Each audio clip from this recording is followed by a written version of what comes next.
कहानी की शुरुआत फ्रैंक मॉरिस नाम के एक खूंखार अपराधी से होती है, जिसे अल्काट्राज नाम की एक हाई सिक्योरिटी जेल में भेजा जा रहा था। अल्काट्राज जेल समुद्र के बीच एक आइलैंड पर बनी हुई थी, जहां से आज तक कोई कैदी भाग नहीं पाया था। लेकिन फ्रैंक तो जेल से भागने के लिए ही मशहूर था। वो आज तक कई सारी जेलों से भाग चुका था, लेकिन अल्काट्राज से भागने के बारे में आज तक किसी ने सोचा तक नहीं था। करने की बात तो दूर है। जेल में पहुंचते ही सबसे पहले फ्रैंक की अच्छे से तलाशी ली गई, जिसके बाद उसे उसके सेल में भेज दिया गया, जहां अब उसे अपनी बाकी की जिंदगी काटनी थी। अगले दिन नाश्ते के वक्त फ्रैंक की मुलाकात लिटमस नाम के एक बूढ़े कैदी से हुई, जिसने एक चूहे को अपना पालतू जानवर बना रखा था। लिटमस के साथ अपनी बातचीत के दौरान फ्रैंक की नजर वुल्फ नाम के एक और कैदी पर पड़ी, जो शरेआम उसे छेड़ रहा था। पर फ्रैंक ने उसे नजरअंदाज करते हुए लिटमस के साथ अपनी बातचीत जारी रखी, जिसके थोड़ी देर बाद उसे वार्डन के कमरे में एक ब्रीफिंग के लिए बुलाया गया, जहां वार्डन ने उसे धमकाते हुए कहा कि यहाँ से भागने की कोशिश ना करे, क्योंकि उसके जैसे न जाने कितने आए कितने गए पर कोई भाग नहीं पाया।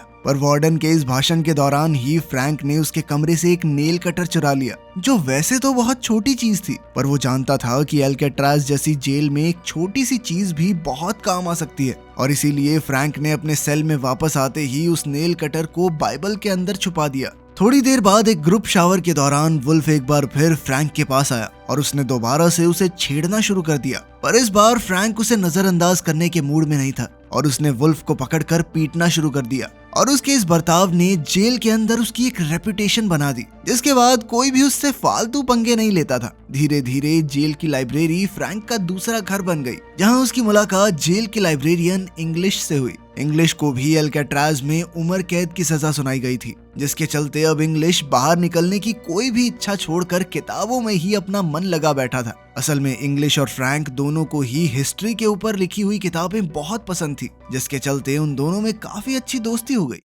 इसी दौरान फ्रैंक की मुलाकात डॉक नाम के एक कैदी से हुई, जो एक कमाल का कलाकार भी था और वो अपना ज्यादातर समय पेंटिंग करने में लगा था। डॉक का मानना था कि अल्काट्राज जैसी खतरनाक जेल में कोई भी आदमी पागल हो सकता है, पर उसकी पेंटिंग करने की आदत ने ही अब तक उसके दिमाग को ठीक रखा था। उसी शाम फ्रैंक को एक गार्ड ने कारपेंटर की नौकरी के बारे में बताया, जिसमें हर घंटे के 15 सेंट्स की तनख्वाह भी मिलने वाली थी। पर फ्रैंक के लिए जल्द ही मुसीबतें बढ़ने वाली थी और एक दिन जब सभी कैदी अपने अपने सेल्स से बाहर थे, उस दौरान वुल्फ एक बार फिर से लौट कर आया, लेकिन इस बार उसके पास एक हथियार भी था, जिससे वो फ्रैंक के ऊपर हमला करना चाहता था। लेकिन ऐन वक्त पर डॉक ने फ्रैंक को चौकन्ना कर दिया, जिसके बाद फ्रैंक ने अपनी जैकेट की मदद से उस हमले को रोक दिया। अब वुल्फ और फ्रैंक के बीच लड़ाई छिड़ गई और जब गार्ड्स ने उन्हें रोकने की कोशिश की तो वुल्फ ने एक गार्ड पर भी हमला कर दिया, जिसके बाद उन दोनों को ही डी ब्लॉक की सॉलिटरी कन्फाइनमेंट में भेज दिया गया। सॉलिटरी कन्फाइनमेंट में कैदी को अकेले रखा जाता था। ये एक पिंजरा था जहां कोई भी कैदी नहीं जाना चाहता था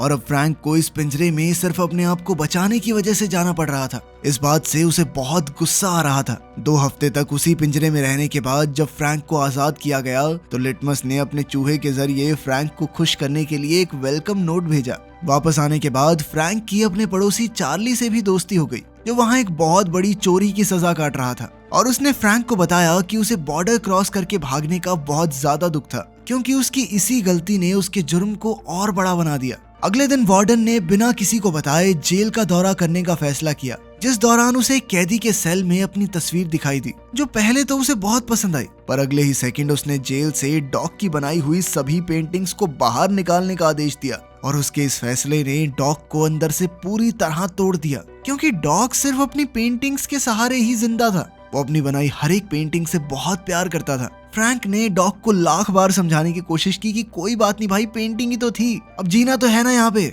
लेकिन डॉक इस सदमे से बाहर नहीं आ पा रहा था और एक दिन शिफ्ट के दौरान डॉक की 3 उंगलियां कट गई, जो कि उसकी वार्डन के खिलाफ एक तरह की बगावत थी। ऐसा होते ही गार्ड्स ने तुरंत ही डॉक्टर्स को बुलाने के लिए मैसेज भेजा और वहीं दूसरी तरफ फ्रैंक चुपचाप खड़ा होकर सिर्फ डॉक को देख रहा था।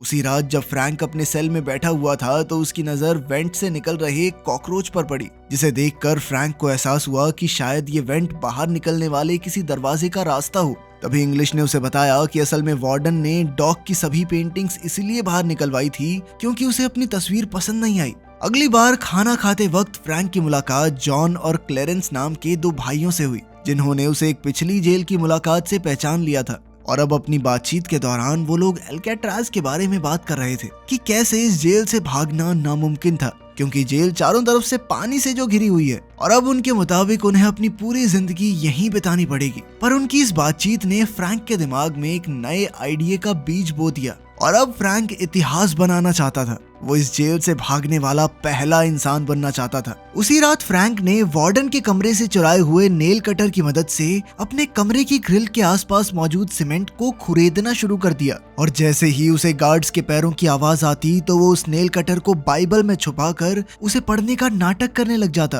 ताकि किसी को भी उस पर शक न हो। समय के साथ उसकी मेहनत रंग भी लाने लगी और धीरे धीरे ग्रिल के आसपास की सीमेंट कमजोर पड़ने लगी। उधर मुलाकात के समय जब इंग्लिश और चार्ली अपने परिवार वालों से मिलने के लिए गए तो इंग्लिश अपनी बेटी से बात करने में काफी हिचकिचा रहा था, क्योंकि उसकी बेटी उसकी गैर मौजूदगी में काफी बड़ी हो चुकी थी और इंग्लिश को अपनी बेटी का बचपन ना देख पाने का बहुत ज्यादा अफसोस था। इधर अपनी बीवी से मुलाकात के वक्त चार्ली को अपनी बूढ़ी माँ की बिगड़ती हुई तबीयत के बारे में पता चला और डॉक्टर के मुताबिक चार्ली की माँ के पास अब सिर्फ कुछ महीने ही बचे हुए थे और इसी चीज ने चार्ली के मन में एल्केट्राज से भागने की इच्छा पैदा की। अगली सुबह नाश्ते के दौरान फ्रैंक ने जॉन और चार्ली के सामने अपना जेल से भागने का प्लान रखा। फ्रैंक के मुताबिक खारे पानी और हवा ने जेल की इमारत को काफी कमजोर कर दिया था, जिसके चलते वो लोग सीमेंट को कुरेद कर वेंटिलेशन ग्रिल्स को निकाल सकते हैं, जिसके बाद वो उन्हीं ग्रिल्स से होते हुए पाइपलाइंस तक पहुंचकर वहां से भाग जाएंगे। पर बात अभी भी वहीं अटकी हुई थी कि जेल से तो निकल जाएंगे, समुद्र पार कैसे करेंगे। इस पर फ्रैंक ने कहा कि क्लेरेंस जेल के कपड़ों के डिपार्टमेंट में काम करता है, तो वो वहां से एक एक करके कभी रेन कोट और थोड़ी बहुत रबड़ सीमेंट चुरा सकता है। इस सब की मदद से मुझे लाइफ बोट और लाइफ जैकेट बनानी आती है, भरोसा करो मेरे ऊपर। फ्रैंक का प्लान सभी को काफी पसंद आया और उन सभी ने एक साथ मिलकर इस प्लान पर काम करने का फैसला किया। उस रात फ्रैंक हर रोज की तरह अपने सेल में सीमेंट को निकालने में लगा हुआ था, पर इस बार चार्ली भी उसके साथ था, जो अपने सेल से बाहर नजर रखे हुए था ताकि किसी गार्ड को उनके प्लान के बारे में पता न चले। इधर फ्रैंक का काम तो हो रहा था, पर नेल कटर छोटा होने की वजह से उसको चलाने में बहुत ज्यादा समय लग रहा था और मेहनत भी बहुत ज्यादा हो रही थी। नेल कटर ज्यादा तीखा भी नहीं था तो जोर ज्यादा लगाना पड़ रहा था। इसी वजह से फ्रैंक के हाथ पर काफी चोटें भी लग गई थी, जो अब उसे काफी परेशान कर रही थी। इसीलिए अगली सुबह उसने सभी को इस परेशानी के बारे में बताया और अब उनके मुताबिक उन्हें एक बड़े और ज्यादा ताकतवर हथियार की जरूरत थी। पर तभी फ्रैंक की नजर अपनी चम्मच पर पड़ी और उसने तुरंत ही अपनी चम्मच को जूते पर घिसकर गंदा कर दिया, जिसके बाद उसने गार्ड को बुलाकर चम्मच गंदी होने की शिकायत की। बाकी लोगों ने भी उसका साथ देते हुए गार्ड से चम्मच बदलने की रिक्वेस्ट की। गार्ड को भी इसमें कोई गलत चीज नहीं लगी और उसने बड़ी आसानी से उनको चम्मच बदलने के लिए हामी भर दी। पर जैसे ही वो लोग चम्मच बदलने के लिए फ्रंट डेस्क पर गए तो जॉन ने वहां मौजूद गार्ड को अपनी बातों में उलझा लिया, जिसका फायदा उठाकर फ्रैंक ने एक एक्स्ट्रा चम्मच अपनी जेब में डाल ली। पर उसके लिए इतना काफी नहीं था और इसीलिए उसने लिटमस से अपने हिस्से के 20 दिन की मिठाई के बदले में बाकी सामान इकट्ठा किया, जिसके बाद फ्रैंक ने चम्मच पिघलाकर नेल कटर और सिक्के के साथ जोड़कर एक नया औजार बनाया, जो नेल कटर से काफी ज्यादा कारगर साबित हुआ। उसी रात जब फ्रैंक तेजी से सीमेंट को कुरेदने में लगा हुआ था, तभी एक गार्ड वहां आया, जिस पर चार्ली की नजर नहीं पड़ी। पर खुशकिस्मती से ऐन वक्त पर इंग्लिश ने बीच में आकर उस गार्ड का ध्यान भटका दिया, जिससे चार्ली को जेल बार्स पर जोर से मुक्का मारकर फ्रैंक को चौकन्ना करने का मौका मिल गया। इशारा मिलते ही फ्रैंक ने तुरंत ही सारा सामान छुपा दिया। वो लोग इस बार तो बच गए, पर अब फ्रैंक समझ चुका था कि वो चार्ली पर पूरी तरह भरोसा नहीं कर सकता। अगले कुछ दिनों में फ्रैंक समझ गया था कि उन ग्रिल्स के अंदर पेंच भी कसे गए हैं, जिन्हें खोलने के लिए उन्हें एक नया औजार चाहिए था। इस दौरान जब भी फ्रैंक को बाहर जाने का मौका मिलता तो वो ग्रिल से निकली हुई सीमेंट को चुपचाप बाहर गिरा देता। कारपेंटर शॉप पर काम करते हुए फ्रैंक ने चोरी छिपे एक छोटा सा औजार तैयार किया, पर उसे दुकान से बाहर निकालने के लिए फ्रैंक को उसे मेटल डिटेक्टर से बचाकर निकालना था और इसके लिए उसने एक लोहे का सड़ा हुआ टुकड़ा अपने हाथ में रख लिया। और जब मेटल डिटेक्टर का अलार्म बजा तो फ्रैंक ने गार्ड के हाथ में वही सड़ा हुआ टुकड़ा पकड़ा दिया,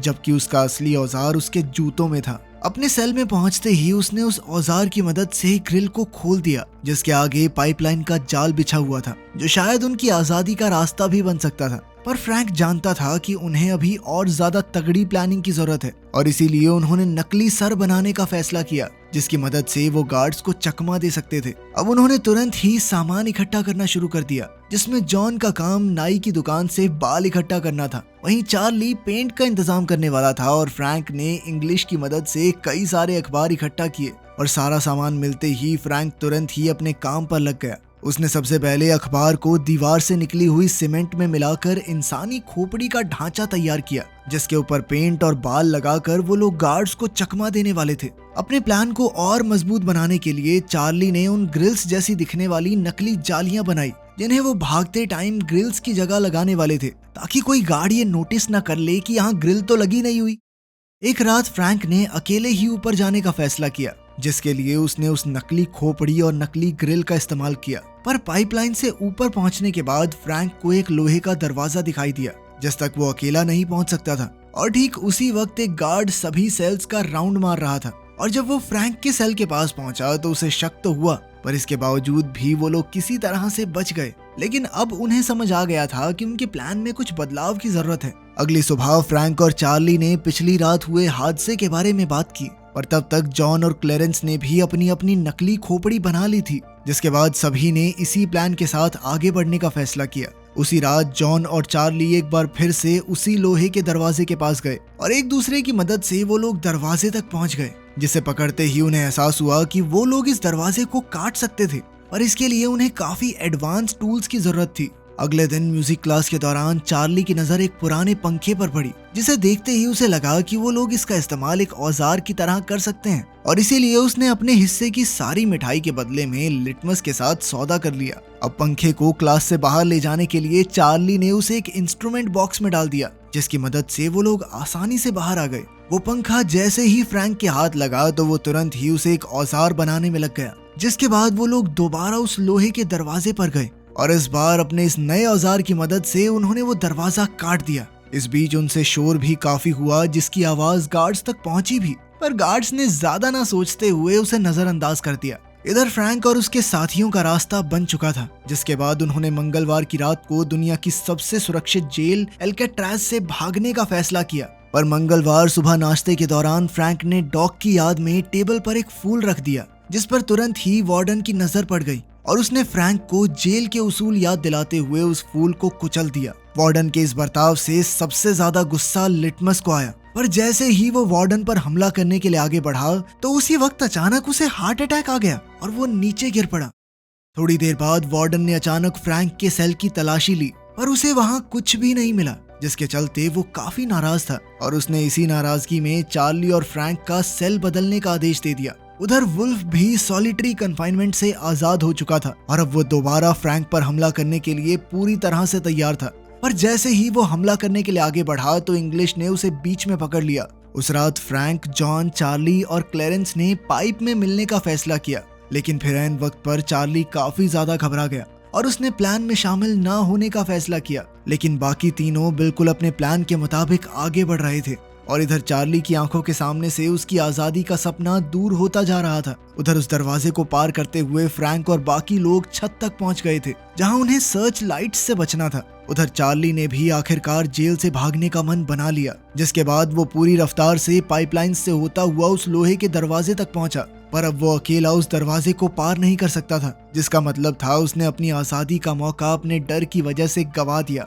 वहीं दूसरी तरफ सर्च लाइट से बचते बचाते फ्रैंक, जॉन और क्लेरेंस जेल की दीवार तक पहुंच गए। उन्होंने देखा कि कहीं आसपास कोई है तो नहीं और फिर वो चुपचाप दीवार को पार करके जेल से बाहर आ गए। अब वो तीनों कैदी एक रोड को पार करते हुए समुद्र के किनारे तक पहुंच गए थे। वो अच्छे से जानते थे कि किसको क्या करना है और तीनों शांति और तेजी से अपना काम कर रहे थे। उन्होंने जल्दी जल्दी नाव के अंदर हवा भरनी शुरू कर दी, जिसे मुंह से फुलाना बहुत मुश्किल काम था, लेकिन फिर भी अपनी जान बचाने के लिए उन तीनों ने ये कर दिखाया। और अब वो लोग एल्केट्राज की सरहद से हमेशा हमेशा के लिए दूर जाने के लिए समुद्र में उतर गए।